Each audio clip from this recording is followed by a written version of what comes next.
കേരളത്തിൽ വരാനിരിക്കുന്ന തെരഞ്ഞെടുപ്പിൽ ബൂത്തിൽ ആദ്യമുണ്ടാകുക ആ പ്രദേശത്തെ ഏറ്റവും വലിയ സഖാവായിരിക്കും. ആ വോട്ട് ഈ പറയുന്ന പിണറായിസത്തിനെതിരായിരിക്കും. എന്തിനു വേണ്ടിയാണ്? കമ്മ്യൂണിസ്റ്റ് പാർട്ടിയെ ഇവിടെ നിലനിർത്താൻ കമ്മ്യൂണിസ്റ്റുകാർ ഈ ഗവൺമെന്റിനെതിരെ വോട്ട് ചെയ്യുന്ന കാഴ്ച കേരളത്തിൽ നമുക്ക് കാണാൻ കഴിയും. സതീശനിസൊക്കെ അവസാനിച്ചു. It's A close chapter. ഇവിടെ ഈ നാടിനെ രക്ഷിക്കാനുള്ള രാഷ്ട്രീയത്തിന് വേണ്ടിയിട്ടുള്ള പോരാട്ടമാണ്. അതിൽ എൻ്റെ വ്യക്തിപരമായിട്ടുള്ള ഇഷ്ടങ്ങൾക്കും അനുഷ്ഠാനങ്ങൾക്കും ഒരു പ്രാധാന്യം നമ്മൾ കൊടുക്കുന്നില്ല. പൊതുവായ ഈ നാടിൻ്റെ മതേതര നിലപാട് നിലനിർത്താൻ പ്രതിപക്ഷ നേതാവിനോടൊപ്പം ഏതൊക്കെ നിലക്ക് UDF സഹായിക്കാൻ പറ്റുമോ, എന്ത് ത്യാഗം എന്ത് നഷ്ടവും സഹിച്ചിട്ടാണ് നിൽക്കും. കാരണം ഞാൻ നഷ്ടം സഹിച്ചിറങ്ങി വന്നവനാ. എനിക്ക് ആ MLA പണിയായിട്ട് മുന്നോട്ട് പോയാൽ മതി. ഞാൻ ലാഭം കിട്ടാൻ വന്നവനല്ല. അപ്പം ലാഭത്തിന് വേണ്ടിയിട്ടല്ല ഞങ്ങൾ നിലനിൽക്കുന്നത്.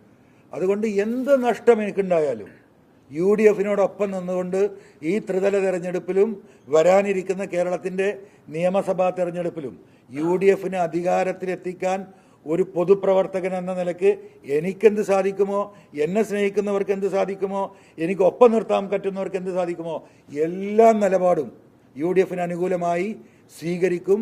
പിണറായിസത്തെ അവസാനിപ്പിക്കാൻ അത് തന്നെയാണ് നിലപാട്. ഒരു ആവശ്യമില്ല. ഞാൻ ഇപ്പോൾ പറഞ്ഞല്ലോ, ഒന്നും ആക്കിയില്ലെങ്കിൽ ഞങ്ങൾ UDF കൂടെ നിൽക്കും. കാരണം പിണറായിസത്തെ അവസാനിപ്പിക്കാനാണ് നിയമസഭ വിട്ട് ഞാൻ ഇറങ്ങി വന്നത്.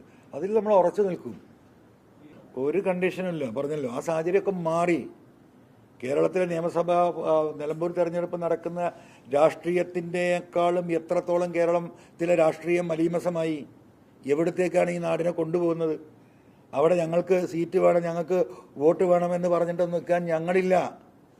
ഞങ്ങൾ ഈ മലീമസമായിക്കൊണ്ടിരിക്കുന്ന ഈ സംസ്ഥാനത്തെ ഈ വർഗീയ കോമരങ്ങൾക്ക് അടിയറ വെക്കുന്ന ഈ പിണറായിസത്തെ തടയാൻ അണ്ണാരക്കണ്ണനും തന്നാൽ എന്താവും എന്ന് പറയുന്നത് പോലെ എന്താണോ ഞങ്ങൾക്ക് ചെയ്യാൻ പറ്റുന്ന സംഭാവന, ആ സംഭാവന UDF ചെയ്തു കൊടുക്കുക എന്ന ധാർമ്മിക ഉത്തരവാദിത്തം ഏറ്റെടുത്ത് മുന്നോട്ട് പോകാനാണ് ഞങ്ങൾ പാർട്ടി ആലോചിച്ച് തീരുമാനിച്ചിട്ടുള്ളത്.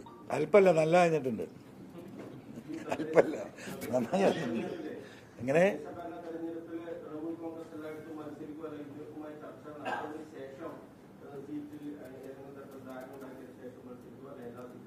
അല്ല, അതെല്ലാം പ്രാദേശികമായിട്ട് ഞങ്ങൾക്ക് ആത്യന്തികമായിട്ട് ഇപ്പോൾ ഒറ്റ ലക്ഷ്യമുള്ളൂ. അത് ഈ മിനിയാന്നത്തെ CPM NEP സിഗ്നേച്ചറോട് കൂടിയിട്ട് ഞങ്ങളെ സംബന്ധിച്ചൊന്നും ആലോചിക്കാനില്ല. ഞങ്ങൾ